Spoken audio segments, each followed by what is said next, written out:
sifat khusus seorang muslimah yaitu Allah anugerahkan dapat mengandung, melahirkan dan menyusui. Lalu bagaimana dengan seorang wanita yang belum diberi anugerah keturunan? Apakah kedudukan kami dalam Al-Quran sama baiknya?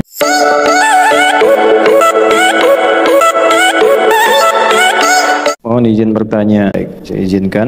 Yang saya ketahui bahwa sifat khusus seorang muslimah yaitu Allah anugerahkan dapat mengandung, melahirkan dan menyusui. Lalu bagaimana dengan seorang wanita yang belum diberi anugerah keturunan? Apakah kedudukan kami dalam Al-Quran sama baiknya? Quran surah ketiga Ali Imran di ayat 38 sampai 39. Ini adalah waktu amalan dalam satu doa. Doanya diabadikan di Quran surah Maryam dari ayat 1 kalau pengen langsung dapat keturunannya sampai ayat ke-15-nya. Pertama, jangan pernah menyimpulkan dalam segala hal itu bahwa ada kekurangan, kelemahan di dalamnya. Selalu harus punya optimisme, harapan mendalam, dan selalu konsisten dalam berdoa. Termasuk dalam bab ini sudah ada di Quran kasusnya jauh sebelum era Nabi Muhammad SAW. Ibu kenal Nabi Zakaria? Nabi Zakaria punya istri. Namanya siapa? Eliezer. Dalam bahasa Latin Elizabeth. Elizabeth itu nasabnya ke istrinya Nabi Zakaria, Eliezer. Adiknya Hannah. Hannah itu istrinya Imran. Imran punya istri namanya Hannah. Hannah punya adik namanya Eliezer. Diserap ke dalam bahasa Latin jadi Elizabeth. Kemudian apa yang terjadi? Satu suami istri kompak untuk memotivasi. Suaminya terus motivasi.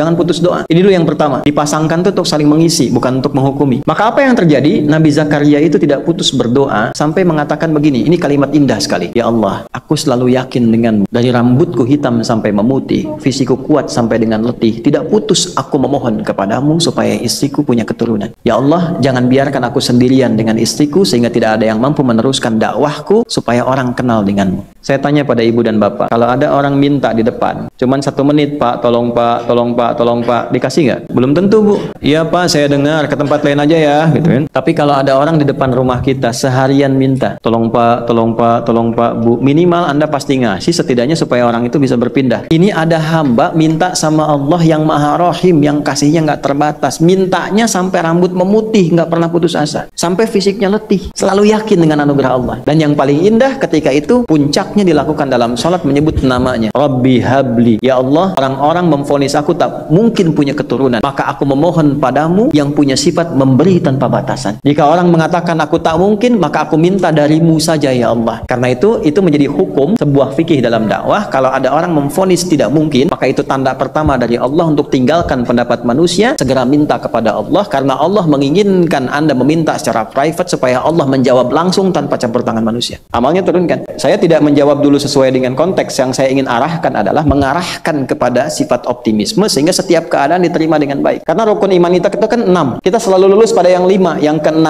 ini sering goyah. Qada dan qadar sering putus di situ. Qada keputusan Allah yang nggak bisa ditawar, pasti ada hikmahnya. Ada hikmah. Cepat cari amalan yang senafas dengan itu, tapi jangan menyimpulkan. Contoh, bab kandungan. Ada yang diangkat rahim misalnya kan, karena kasus tertentu. Jangan disimpulkan dengan itu bahwa kodratnya hilang, keutamanya hilang. Tidak. Allah ingin memberikan Anda bab lain yang memudahkan Anda dengan sifat Anda sempurna amalan itu. Apa diantaranya? Bukankah masih ada merawat anak-anak yatim? Bukankah merawat anak yatim mendekatkan Anda dengan Nabi? Bukankah Anda selama ini kangen Nabi? Ingin di surganya dekat dengan Nabi? Kenapa tidak ingin Anda menjadi tetangga Nabi? Ana wa kafilul yatimi kahataini fil jannah. Saya dengan perawat anak yatim itu seperti ini di surga, dekatnya tak terpisahkan. Perangi perasaan kita itu yang tidak wajar. Boleh jadi di balik yang kita rasakan tidak ideal, ada sesuatu yang baik yang Allah siapkan untuk kita. Boleh jadi Anda mengharap-harap sesuatu sesuai pandangan orang, tapi itu nggak baik buat masa depan kita. Karena Allah tahu masa depan dan tahu yang terbaik untuk kita. Itulah qada, itulah qadar. Jadi kalau Allah berikan apapun, ikhtiar. Kalau sudah pada hasilnya, tawakal, terima. Karena di balik itu ada hikmah yang memuliakan kita sampai pulang. Ada bab-bab lain. Jadi jangan disimpulkan kalau Ustaz, fitrah manusia untuk perempuan begini.